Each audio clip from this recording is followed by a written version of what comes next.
आए हैं और सपरिवार भागवत की गंगा में डुबकी लगाकर आप स्वयं और अपने पितरों को कृतार्थ कर रहे हैं भागवत से। आपके पूर्वजों की बड़ी कृपा। कहते हैं भाग्योदयन बहुजन्म समर्जितेन सत्संग मम च लभते पुरुषो यदा वै। जब तक पितरों की कृपा नहीं होती, जब तक भगवान की कृपा नहीं होती, तब तक भागवत नहीं मिलती। आपने अपने पितरों को कृतार्थ कर लिया है और अपने आप को भी आपने पवित्र कर लिया, कृतार्थ कर लिया। 21 पीढ़ियां तर जाती हैं भागवत सुनने से। तो श्यामलाल अग्रवाल जी के लिए तालियां और श्रीमती कलावती अग्रवाल जी, पूरे अग्रवाल परिवार का स्वागत, वंदन, अभिनंदन। साथ में आपके पुत्र अमित अग्रवाल जी,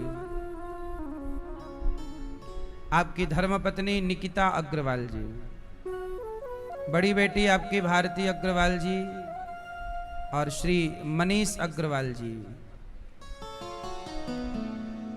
आपकी पुत्री आरती अग्रवाल जी और विश्वास अग्रवाल जी मुंबई से,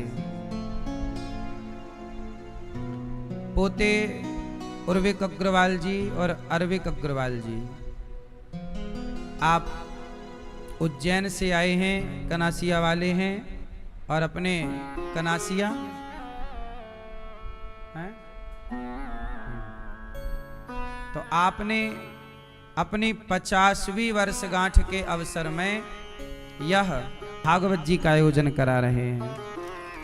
अपने इस विवाह के पावन उत्सव को भगवान से जोड़ दिया आपने। कब हो गए आपके 50 वर्ष पूरे हैं? 2 मार्च। उस उपलक्ष्य में ये कथा का आयोजन है। सुंदर लोग अपनी एनिवर्सरी कहीं कहीं मनाते हैं, आपने 50वीं वर्षगांठ भागवत सुन करके वृंदावन धाम में मना रहे हैं। समाज को प्रेरणा लेनी चाहिए आपसे। यहाँ पर भागवत जी के पोथी पाठ भी चल रहे हैं। आप अपने पितरों के लिए, पूर्वजों के लिए भागवत जी के पोथी पाठ भी करा सकते हैं। 17 मई से 23 मई तक भागवत जी के आगामी पोथी पाठ होंगे। भगवान की कथा सबने सुनी है। जितने भी अच्छे लोग हैं सब भगवान से जुड़े हैं। और मुझे लगता है कि इस कलिकाल में आजकल जितनी भक्ति है, ये भक्ति का युग चल रहा है। कौन सा युग चल रहा है? इतनी भक्ति, भगवान की इतनी चर्चा, मुझे नहीं लगता कि किसी और समय रही होगी। तुलसीदास जी के जमाने में, मीराबाई के जमाने में भक्ति थी, पर इस तरह भक्ति का प्रचार नहीं था। आज भक्ति का ये युग चल रहा है। मीराबाई के जमाने में मीरा जैसी भक्त थी, तुलसीदास जी के जमाने में तुलसीदास जी जैसे, उंगलियों में गिने जा सकते हैं ऐसे भक्त हुए हैं। परंतु आज के इस कालखंड में घर घर भगवान की भक्ति हो रही है। घर घर भगवान का अलख जगाया जा रहा है, चिंतन किया जा रहा है। ये बात सत्य है कि भक्ति की परिभाषा बदल गई है समय के साथ। पहले धरती में भक्ति कम थी तो पाप भी कम था। आज भक्ति बढ़ी है तो पाप भी बढ़ा है। याद रखिएगा, पाप और पुण्य दोनों साथ साथ चलते हैं। धर्म और अधर्म साथ साथ चलते हैं। कई बार अधर्म हावी हो जाता है, किस पर? धर्म पर। पाप हावी हो जाता है पुण्य पर।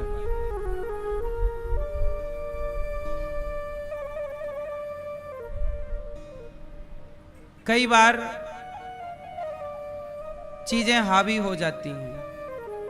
कुछ लोग कहते भी हैं कि देखो हम सही रास्ते पर चल रहे हैं, हमारे साथ गलत हो रहा है, वो गलत है उसके साथ सही हो रहा है। पाप हमेशा बलवान होता है, पाप हमेशा, अधर्म हमेशा बलवान होता है। कैसे? देख लो, रावण अधर्म का प्रतीक है, बलवान है। कंस अधर्म का प्रतीक है, बलवान है। दुर्योधन अधर्म का प्रतीक है, बलवान है। हिरण्याक्ष अधर्म का प्रतीक है, बलवान है। हिरण्यकश्यपु अधर्म का प्रतीक है, बलवान है। जितने भी अधर्मी हुए हैं वो बलवान हुए हैं। और प्रहलाद छोटे बच्चे हैं। हिरण्यकश्यपु अधर्म है और प्रहलाद जी धर्म है। प्रहलाद जी छोटे से हैं और हिरण्यकश्यपु ताकतवर है। लेकिन ये जरूर आपको समझना होगा कि अधर्म कितना भी पावरफुल हो, गुब्बारा कितना भी बड़ा हो, सुई से फूट सकता है। जरा सी सुई की जरूरत है। गुब्बारा कितना भी बड़ा हो, जरा सी सुई की जरूरत है। तो अधर्म का गुब्बारा कितना भी बड़ा हो, धर्म की सुई जरा सी पर्याप्त है। इसलिए अधर्मी को देखकर प्रभावित मत हुआ करिए कि देखो वो तो गलत कर रहा है। हाँ, गलत तो रावण भी कर रहा था। रावण के बारे में आप लोग बहुत कम जानते हैं। आप केवल इतना जानते हैं कि रावण ने सीता जी को चुराया, उसका नाश हो गया। रावण ने सीता जी के पहले भी कई स्त्रियों का अपहरण कर चुका है, देवताओं को बंदी बना चुका है, बड़ा बलवान था। लेकिन अधर्म पर चल पड़ा, चल पड़ा, चल पड़ा। क्या हुआ?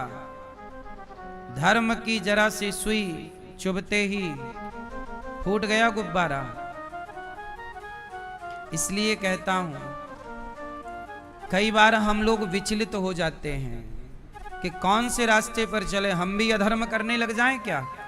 हम भी गलत रास्ते पर चलें? सब तो चल ही रहे हैं। जैसे लोग कहते हैं कि सब मांस खाते हैं, तो हम क्यों ना खाएं? कई बार आपको ऐसा लगता है कि बात तो सही है, सब लोग गलत कर ही रहे हैं। लेकिन अच्छा एक बात बताओ, लंका में कितने लोग रहा करते थे? कितने? लंका में करोड़ों लोग रहते थे।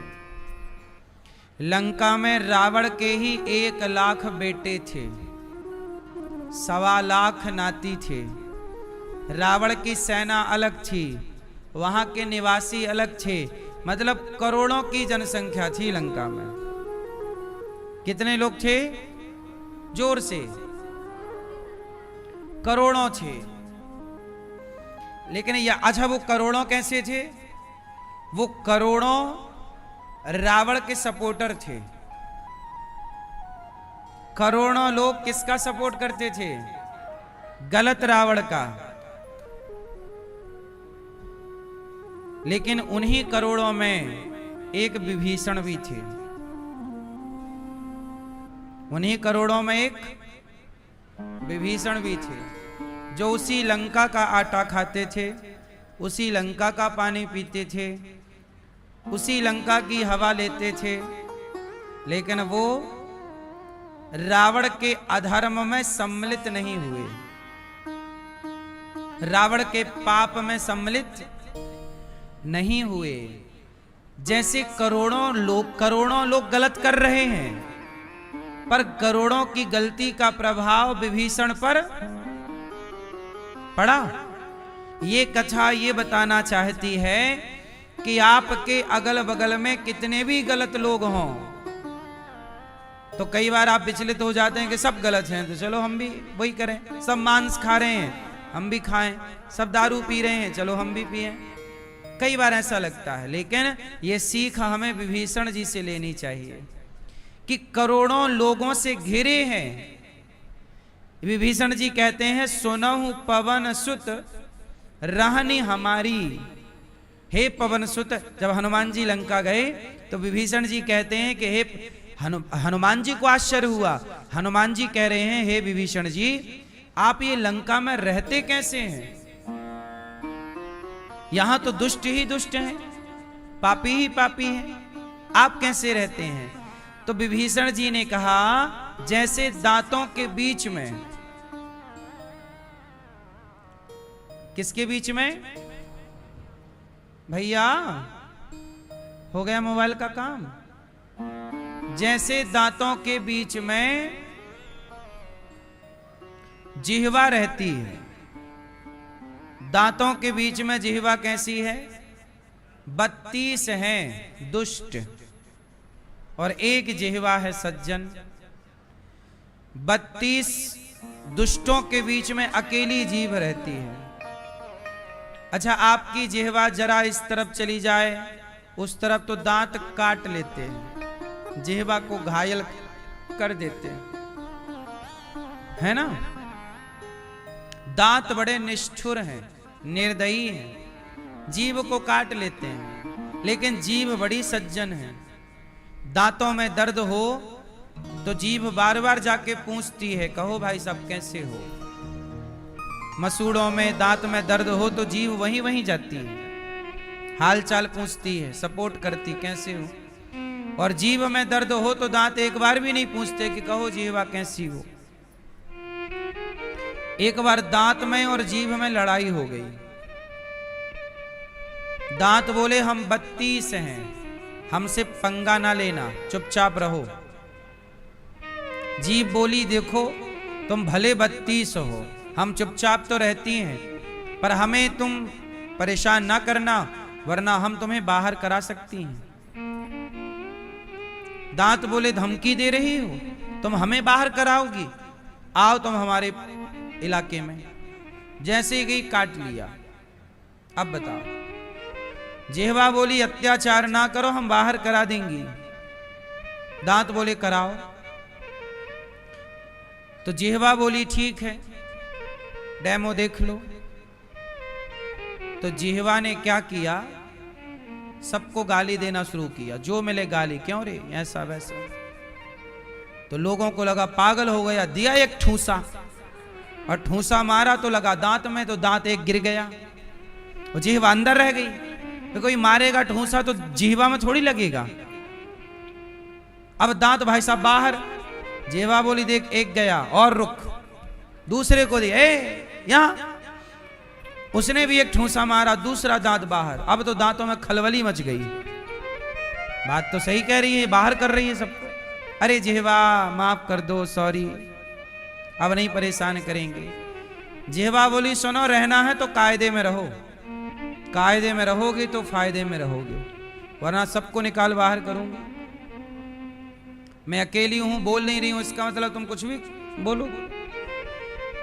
तो जिह्वा बड़ी सज्जन है और दांत बड़े दुष्ट हैं। विभीषण जी कहते हैं कि जैसे दांतों के बीच में जीभ रहती है, यहां जाए वहां जाए तो काट लेते हैं दांत, ऐसे दुष्ट रावण की लंका में एक विभीषण रहता है। ऐसे ही धर्म को हमेशा अधर्म के बीच में रहना हो तो विभीषण की तरह रहना चाहिए। अधर्मी पापी कितना भी पाप करे, पर उस पापी के पाप का प्रभाव आप पर ना पड़े। कब नहीं पड़ेगा? जब आप उस पाप की नगरी में भगवान के आश्रित रहोगे। इसलिए कहता हूं कि आप पर संसार का प्रभाव ना पड़े, आप इतने अच्छे बने कि आपका प्रभाव सब पर पड़े। आजकल गलत व्यक्ति का प्रभाव सही व्यक्ति पर जल्दी पड़ जाता है, लेकिन सही का प्रभाव गलत पर, इसका मतलब गलत व्यक्ति हावी है कि उसका प्रभाव तो सही पे पड़ रहा है, पर सही वाले का प्रभाव गलत पर कम, बहुत कम। बोलो हां।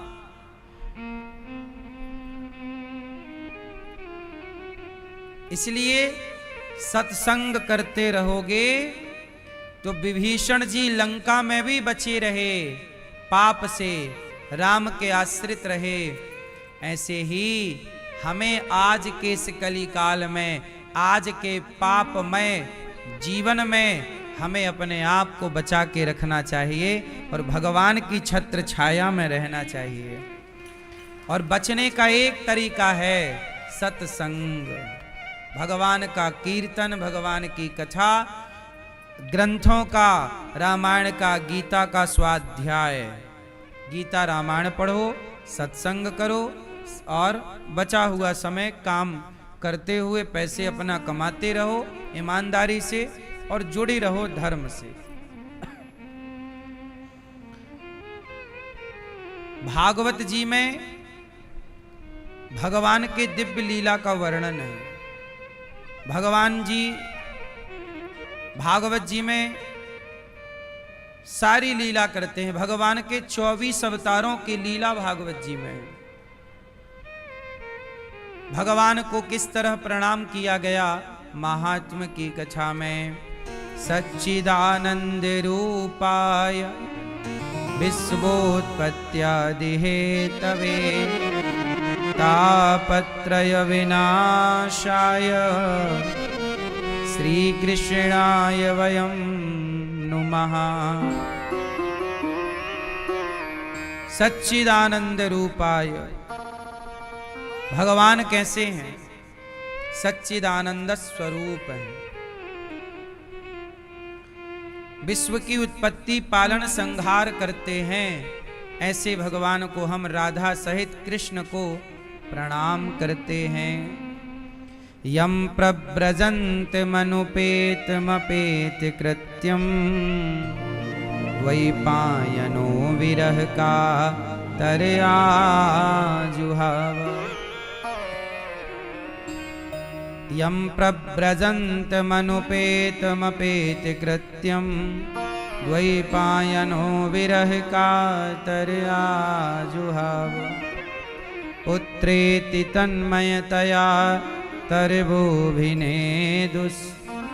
तं सर्वभूत हृदयं मुनिमानतोस्मि।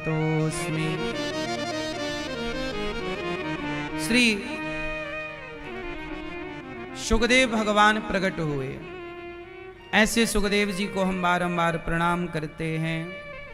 88,000 संतों के बीच में सूत जी आए और शौनक आदि ऋषियों ने कहा हमें कथा सुनाइए। क्यों सुनना है कथा? क्योंकि इह घोरे कलौ प्रायो जीवश्चा सुरताम गतः क्लेशाक्रांतस्य तस्यैव। इस कली काल में व्यक्ति आसुरी स्वभाव का हो गया है।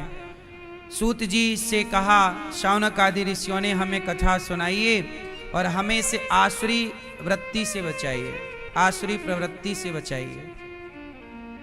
कहा सुनो। एक समय क्या हुआ, सुखदेव जी राजा परीक्षित जी को भागवत सुना रहे थे। कहां सुना रहे थे?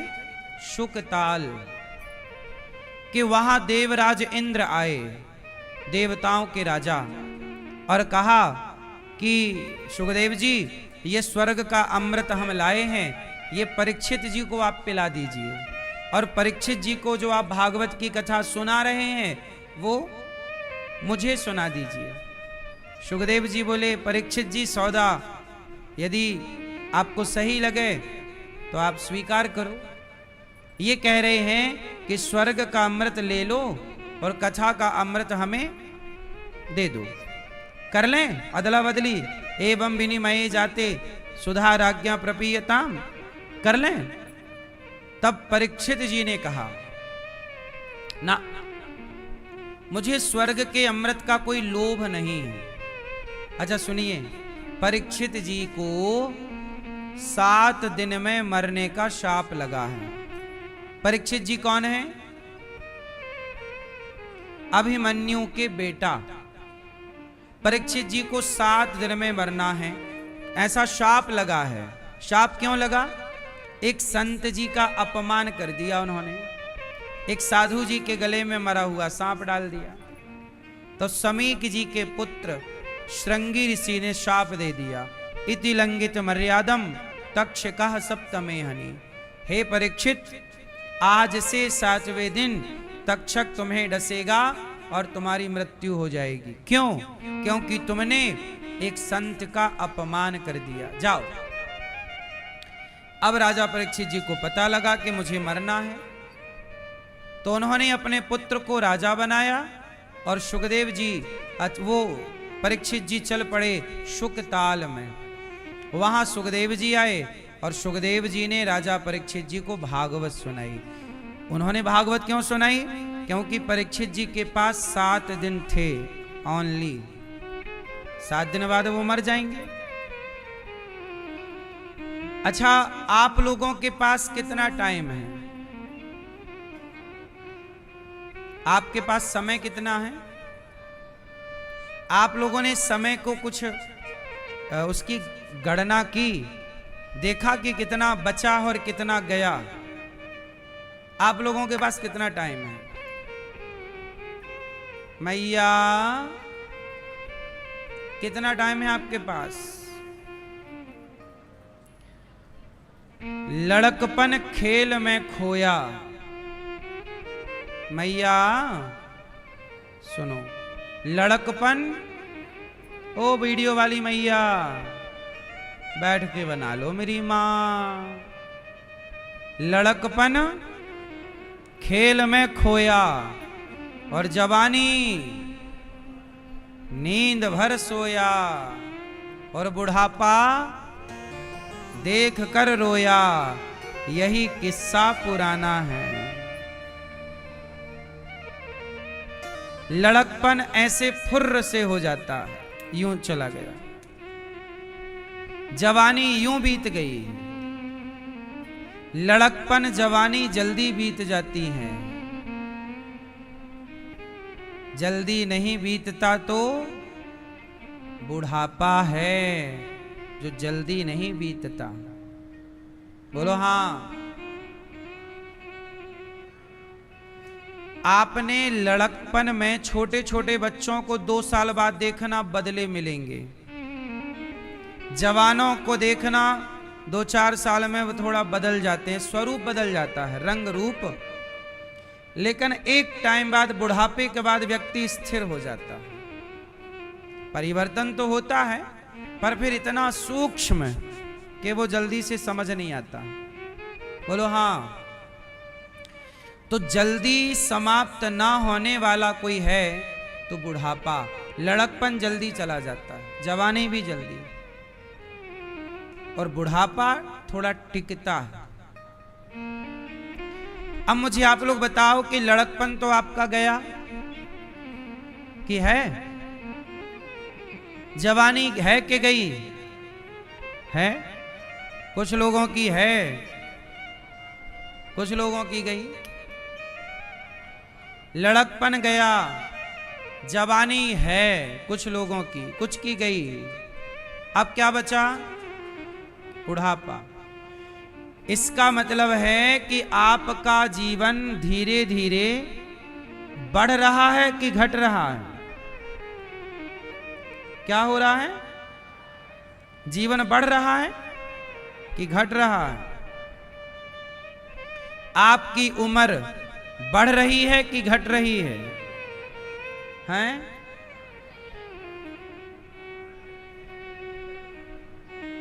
लोग कहते हैं ना बढ़ रही है, बढ़ रही है, ये भी सही है। 55 के हो गए, फिर 60 के हो गए, फिर 70 के हो गए, ये बढ़ रही है। लेकिन इसका उल्टा भी समझो कि जो 70 का हो गया वो 70 साल घट गया, अब बचे 30। 80 का हो गया तो बचे 20। नहीं तो घट भी रही है और तो बढ़ रही है, ये सेंटेंस थोड़ा ठीक नहीं है। हर दिन आपकी उम्र घट रही है, ये सही है। हर दिन आपकी आयु घट रही। एक दिन और, आज का सूर्यास्त होते ही एक दिन और कम हो गए आपकी जिंदगी से। इसलिए परीक्षित जी को 7 दिन मिले हैं। और आपको कितने दिन मिले हैं टोटल? भैया आपको कितने दिन मिले हैं? नहीं, आप अपना मोबाइल निकाल लो, 1 मिनट हिसाब कर लो, मैं हिसाब बता दूं आपको। सबके लिए आएगा काम। निकालो अपना मोबाइल, कैलकुलेटर निकाल लो, चलो हिसाब करो। आप अधिक से अधिक 100 साल रहोगे। हम सबकी आयु कितनी है? लगभग 100 साल। कोई रहता नहीं है, फिर भी मोटा मोटा 100 जोड़ना है अपने को, क्योंकि मानव मनुष्य की आयु अब 365 दिन का 1 साल होता है। तो 365 गुणित 100 करो, बताओ कितना आया? 36,500। 100 साल आप जिएंगे ना मेरी माँ, तो आपको 36,500 दिन मिलेंगे। इतने दिन हैं आपके पास टोटल। अब इतने में आप कितने साल की हो गई? मैया कितने साल की हो गई? ये मैया आप कितने की हो गई? नहीं, 40 की, 50 की, 60 की, 70 की। कितने साल की हो आप?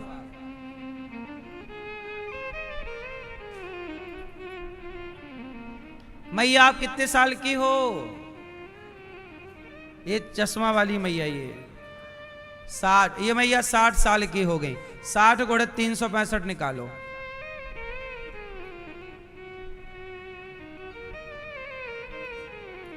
21,200 दिन मैया के गए। 900, चलो 22,000 समथिंग कर लो। 22,000 दिन मैया के गए। अब सवाल ये है कि मैया 60 साल की हो गई, तो लगभग इनके 22,000 दिन खत्म, बम। इन 22,000 दिनों को गवा कर मैया ने क्या पाया? पूछ लो हिसाब। मैया क्या पाई हो मेरी मां? कितने बच्चे हैं? 2-4 बच्चे पा लिया, एक पति पा लिया, कुछ पैसे वैसे पाए, और तब तक टाइम हो गया। चलो आप लोग ना जैसे छोटे छोटे बच्चे लॉलीपॉप दे दो बड़े खुश हो जाते हैं। लॉलीपॉप मिल गया तो मस्त। जैसे छोटे छोटे बच्चे लॉलीपॉप पाकर बड़े खुश हैं, ऐसे आप लोग भी बेटा मिल गया बड़े खुश, बेटी मिल गई बड़ा खुश, पैसा मिल गया, नाम इज्जत, बड़े खुश। आपको ये लगता है कि आप ये सब पाने के लिए आए हैं। बेटा पाना, बेटी पानी, और पैसा पाया, प्रतिष्ठा पाई, बस खाओ पियो मौज करो, यही जिंदगी समझते हैं लोग। इतना सब तो कुत्ते बिल्ली भी पा रहे हैं। पा रहे हैं कि नहीं? क्यों भैया? कुत्ते बिल्लियों के बच्चे होते हैं कि नहीं? इसका मतलब है कि भगवान ने ये जो आपको मानव शरीर दिया है, ये केवल संसार का सुख पाने के लिए नहीं, अपितु इस संसार में आकर ये जानो कि आप यहाँ क्यों आए हो। ये जो जीवन मिला है किसके लिए मिला है, इस जीवन में क्या करना है। इसलिए कहते हैं कि हर दिन आप अच्छे काम करो, समाज की सेवा करो, दीन दुखियों की सेवा करो, और परमात्मा का चिंतन करो। क्या पाओगे? मीरा जी कहती हैं पायो जी मैंने राम रतन धन पायो। तुमने क्या पाया? मीरा तो कहती हैं कि मैंने धन पाया। कौन सा धन? तुमने क्या पाया? आपने क्या पाया? आपने क्या पाया? इसलिए कहता हूं जो पाने योग्य है वो पाओ, बाकी तो सब मिलता ही है। अच्छा उदाहरण से समझो, गेहूं बोता है किसान, तो गेहूं किस लिए बोता है? उत्तर दो। गेहूं किस लिए बोया जाता है किसान के द्वारा खेत में? क्यों बोता है? क्यों? ताकि उसे बदले में गेहूं वापस मिलेगा। 1 कुंटल बोया था तो 15-20 कुंटल मिलेगा, इस उम्मीद से वो बोता है। अच्छा गेहूं जब किसान बोता है तो बदले में गेहूं तो मिलता ही है, पर फ्री में एक चीज और मिलती है। बताओ वो क्या है? बताओ वो किसान को क्या है जो फ्री में मिलता है या मिलती है? क्या है? भूसा। गेहूं का क्या? भूसा, भूस। किसान ने गेहूं बोया गेहूं के लिए, पर फ्री में क्या मिला? भूसा। कहां जाएगा? वो तो मिलेगा ही। ऐसे ही मानव शरीर पाए हो तो यहां पर बेटा बेटी परिवार कहां जाएगा? ये तो भूसे की तरह है। परिवार तो बढ़ेगा ही, सांसारिक सुख तो भूसे की तरह मिलेगा ही। पाना क्या है? इस शरीर का मूल उद्देश्य बेटा बेटी सांसारिक सुख पाना नहीं, उस परम पिता परमात्मा की खोज जिसने हमें यहां भेजा है। किस लिए भेजा है? उस उद्देश्य को जानकर उस उद्देश्य की पूर्ति करना और उस रास्ते पर चल करके उस परमात्मा को पाना, ये उद्देश्य है। ईश्वर को पाना, बाद में तो सब मिलेगा ही। भूसा तो मिलना ही है। कहां जाएगा बेटा और बेटी? वो तो मिलना ही मिलना। तो ये भूसे की तरह है संसार का सुख। मूल उद्देश्य ये नहीं है। किसान भूसे के लिए गेहूं नहीं बोता, गेहूं के लिए गेहूं बोता है। मानव का शरीर भगवान के लिए मिला है, सांसारिक सुखों के लिए नहीं। ये तो भूसे की तरह मिलना ही है। लेकिन आजकल उद्देश्य भूसा ही है। आजकल के लोगों का उद्देश्य क्या है? भूसा को पाना, ईश्वर को पाना उनका उद्देश्य है ही नहीं। अच्छे काम करना उद्देश्य है ही नहीं। क्या पाया? इसलिए कहता हूं आत्मचिंतन कीजिएगा, आज तक आपने क्या क्या प्राप्त किया। सुखदेव जी कहते हैं परीक्षित जी इंद्र आए हैं, बताओ क्या करें? तब सुखदेव जी ने कहा क्वा सुधा क्व कथा लोके क्व कांचः क्व मणिर् महान। कहां कांच का टुकड़ा? स्वर्ग के अमृत को नहीं लिया, बदले में भागवत जी नहीं दी। देवताओं के राजा को भी भागवत नहीं सुनवाई सुखदेव जी ने। क्यों? आप अधिकारी नहीं। आज के जमाने में सब लोग अधिकारी नहीं है सब चीजों के। आप लोग बताइए, आप लोग कई बार कहते हैं, अच्छा ये बताओ ज्ञान के अधिकारी सब लोग हैं या नहीं? उत्तर उत्तर हैं। भक्ति के अधिकारी सब लोग हैं या नहीं? बोलो जोर से, जोर से। ज्ञान के अधिकारी सब लोग हैं, हां या ना? ज्ञान के अधिकारी यदि सब लोग हैं तो ईरान को अमेरिका परमाणु क्यों नहीं बनाने दे रहा है? ज्ञान के अधिकारी सब हैं तो ईरान को परमाणु बनाने का ज्ञान मिल गया, उनके वैज्ञानिकों ने पा लिया। अब अमेरिका और ईरान की यही तो लड़ाई है। अमेरिका कहता है तुम परमाणु नहीं बनाओगे, इजराइल कहता है तुम परमाणु नहीं बनाओगे, और ईरान कहता है मैं बनाऊंगा। इसी बात की क्या चल रही है? लड़ाई चल रही है। यदि ज्ञान के अधिकारी सब हैं तो ईरान ने परमाणु की टेक्नोलॉजी पाली तो बनाने दो ना भाई उसको, फिर क्यों रोका जा रहा है? क्यों रोका जा रहा है? क्यों? क्योंकि ज्ञान यदि सबको हो जाएगा, जैसे पाकिस्तान ने परमाणु बना लिया तो अब वो रोज धमकी भारत को देता है, पटक दूंगा। गलत व्यक्ति के पास यदि शक्ति लग गई तो वह उसका दुरुपयोग करेगा। इसलिए सनातन में हमारे शास्त्रों को संस्कृत भाषा में लिखा गया है। वेदों की भाषा और कठिन है ताकि इस कठिन भाषा को जल्दी से सब समझ ना पाए। जब गुरु परंपरा से समझाया जाएगा तो समझोगे। क्यों? क्योंकि ये ज्ञान यदि सबके हाथ लग गया तो फिर अनर्थ हो जाएगा। उदाहरण से समझो।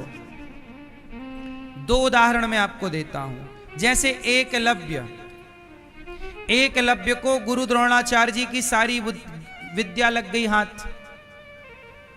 एकलव्य ने गुरु द्रोणाचार्य की सारी विद्या प्राप्त कर ली और वो बहुत बड़े क्या बन गए? धनुर्धर। कौन? एकलव्य। गुरु द्रोणाचार्य जी को लगा कि एकलव्य ने मेरी चोरी से ज्ञान पा लिया। मेरी अच्छा चोरी से पाया कि नहीं? एकलव्य ने जोर से चोरी से पाया।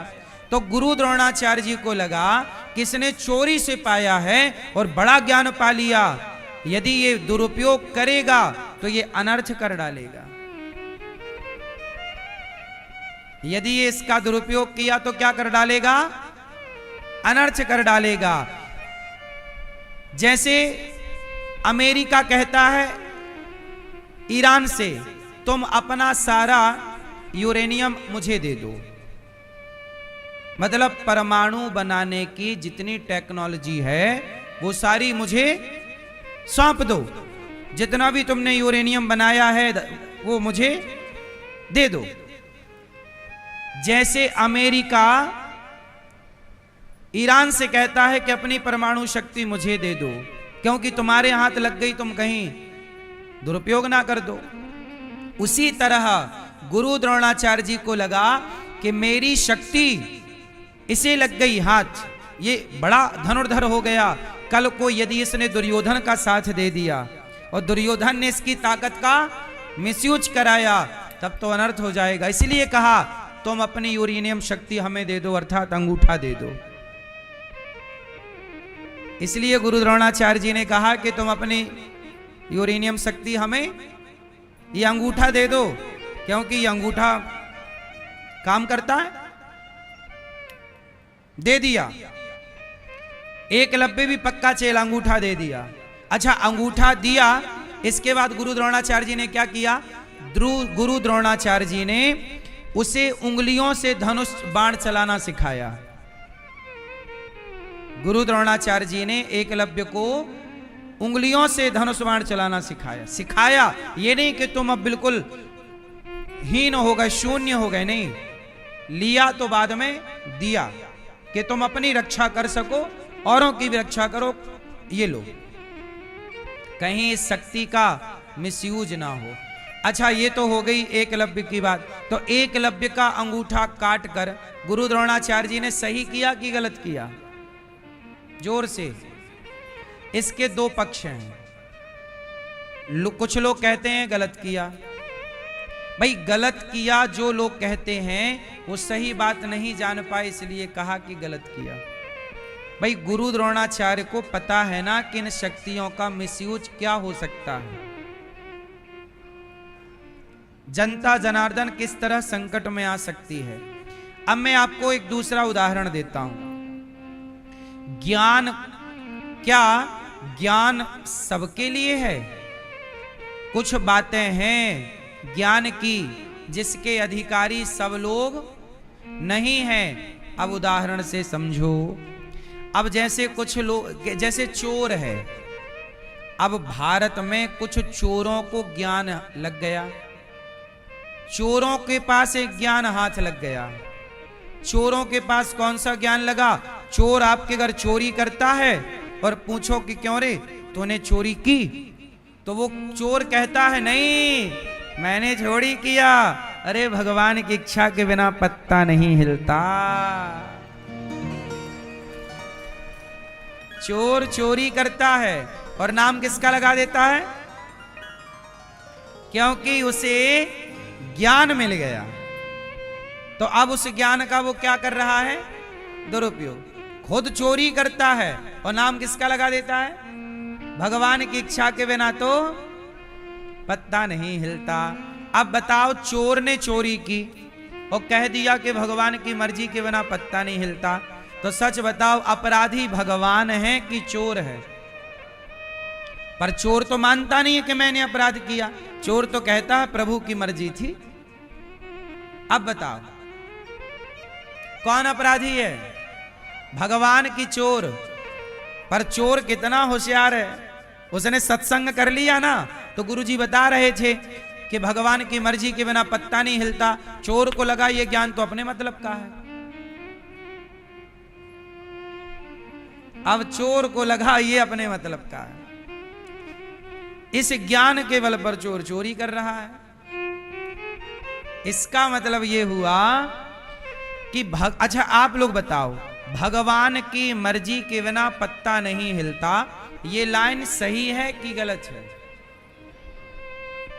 जोर से, जोर से। तो फिर चोर कहे तो गलत कैसे? यदि ये लाइन सही है तो फिर यही लाइन तो चोर भी कह रहा है, तो वो गलत कैसे हुई? अब आप सिद्ध करके बताओ कि ये गलत कैसे है चोर के लिए और सही कैसे है आपके लिए? किसके लिए सही? एक ही ज्ञान किसी के लिए सही है तो वही ज्ञान किसी के लिए गलत हो गया ना। अब ध्यान से सुनो, कहो तो मैं आपको समझा दूं। किस किस को समझाऊं? मैया, ओ पीली मैया, आप नहीं समझोगी? नहीं, हाथ नहीं उठाई मेरी मां। आप नहीं समझेंगी? समझ लो। सुनो, भगवान की मर्जी के बिना पत्ता नहीं हिलता,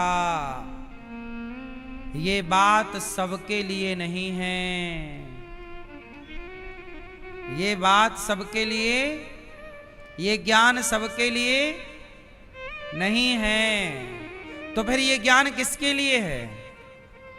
ये ज्ञान उन श्रेणी के लोगों के लिए है जो भगवान के भरोसे रहते हैं। जो किसके भरोसे हैं? जो भक्त भगवान के भरोसे है। प्रभु हम तो आपके हैं, आपके आश्रित हैं। जो भक्त भगवान में समर्पण कर चुका है, जो भक्त भगवान का हो गया है, फिर वो भक्त क्या कहेगा कि मेरे साथ जो हो रहा है वो सब भगवान की मर्जी है, इसलिए वो हर हाल में खुश है।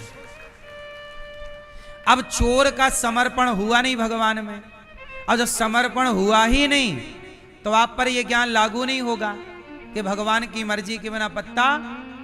ये ज्ञान तब लागू होगा जब आप समर्पण करोगे।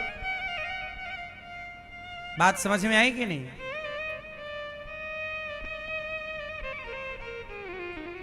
समर्पण नहीं किया तो लागू नहीं होगा।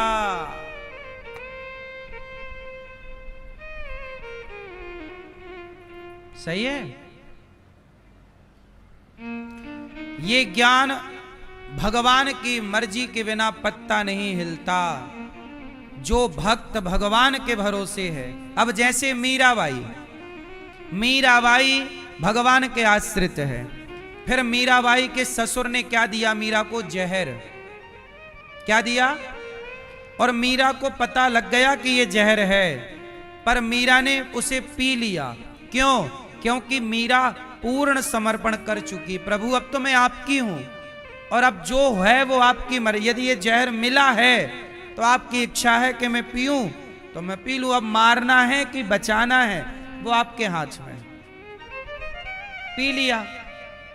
तो जहां मीरा जैसा भरोसा है, मीरा जैसा समर्पण है, वहां पर फिर जो है वो सब ईश्वर की कृपा से है, सब कुछ है। वहां पे ईश्वर की मर्जी के बिना पत्ता नहीं। ये पूरा फॉर्मूला वहां जाके सेट होगा। अब चोर चोरी करे और कहे भगवान की मर्जी है, नहीं साहब, तुमने चोरी की है, ये भगवान की मर्जी नहीं है, ये तुम्हारी मर्जी थी।